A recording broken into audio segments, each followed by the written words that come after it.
Right, this is a prime example of, in this case, attempted censorship pushing by the bankers and their mainstream media script readers. Now, the guy on the left is David Campbell, just some talentless hack, supposedly an entertainer. The guy on the right, now, he doesn't go along with the script because, look, when you've got Miranda Devine and a few of those ones that come into the studio, they're all paid and bought for as well. So they'll sit across from them and they'll read their part of the script. They have to pay off a lot of people for that. So what they try to do is they try and have one person reading the script and to drag the other person along, hoping that, unknowingly they will, virtually read the script. David Campbell, in this case, is with the bankers, is pushing censorship on anti-vaxxers. And we'll just watch a bit. Move on to this next one. Over 30,000 Australians have signed a petition to stop anti-vax groups from spreading their message. This is on Facebook. Now, the social media giant is feeling the pressure to respond. Now, this petition happened in the US on Pinterest and YouTube. They've now restricted content by anti-vaxxers there. Do you think that social media has a responsibility here to set in motion something to monitor content on their site? I mean, they are a publisher after all. Yeah, absolutely. And it's such a divisive issue, this one, isn't it, David? You've got people that are really passionate about it one way or the other. I think as long as it's balanced. Look, for me, I'm all about vaccination. I find it difficult to understand people that wouldn't want to vaccinate their kids. But that's not to say those that choose to go the other way don't have the right to do it. I think as long as the... He didn't get dragged along. He's obviously not paid for, this guy, and he's saying the exact opposite of what they want. He's saying, look, as long as it's balanced and we get all the information. But David Campbell, he has another crack. Information is out there for a publisher as big as Facebook. I think as long as there's balance there. But you're spreading and misinformation by saying that that's right. Now, he's gone down that it's misinformation. Well, okay, there's plenty of cases and research that shows that vaccinations can cause harm.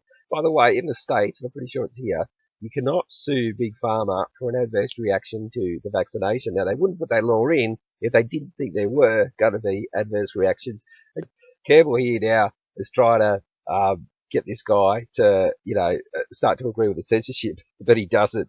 Don't you think? Yeah. I mean, sure, people have the right to say and do whatever they want in their right of their own home, but when you're endangering children...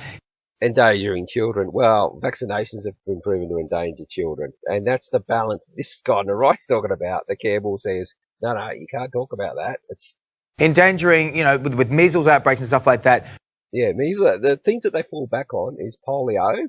And that was actually a good vaccination program and it worked. But the evil forces, you don't want them in charge of something to jab into your body. And this measles outbreak, I don't know, I haven't been around our area. We're in Western Sydney. And I haven't heard of one kid that's got measles. My kids don't. So it's one of those lies they can tell because people will think it's happened in another part of the country. So you are promoting something that is actually not correct. Yeah. Not correct. Well, again, it's correct that kids have been proven to be damaged by vaccination. So he's lying and he's trying to get this guy outside, but it doesn't work. And when it's not balanced and when you don't get both sides of the argument, absolutely, then it's dangerous. Now, he keeps saying both sides of the argument. And I think he knows what Campbell's trying to do. So he's saying the exact opposite of what Campbell wants him to say. Have to have both sides. And if it's only one way, then it is propaganda. And he's actually virtually calling what David Campbell wants as propaganda. But he's kind of halfway. It's interesting how he's kind of he's on both sides of the coin here. As far as which side, he's saying it should be balanced and he's calling one side propaganda. Well, you could say, he's calling them anti-vaxxers, they're trying to put propaganda out. But anti-vaxxers don't want to shut down vaccinators. Vaccinators want to shut down anti-vaxxers.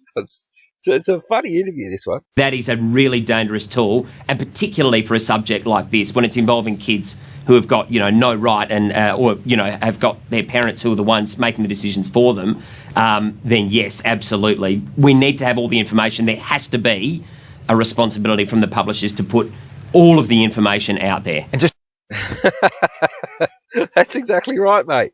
And that's what David Campbell wanted you to agree with. You're going to have to splash more money, Malcolm. Turnbull, from Goldman Sachs. They own this television station. Or you're going to have to get some, you're trying to just hopefully use someone to get them to read the script unknowingly. It didn't work this time. Dig deeper, Goldman Sachs. Quickly, we've got to get to the news, but I want to show people this. Okay, David's wrapped that up. No, he's got nothing to say against that. Yeah, but Because he said it's propaganda if you want to shut down one side. What, David's going to keep going on and go, well, I think we should shut down one side. Well, didn't he just say it was propaganda? I really enjoyed this interview. This goes to show they can sometimes put to air stuff that that they hope it goes a certain way, but that didn't in this case. So I thought that was pretty funny. All right, that's it for this one.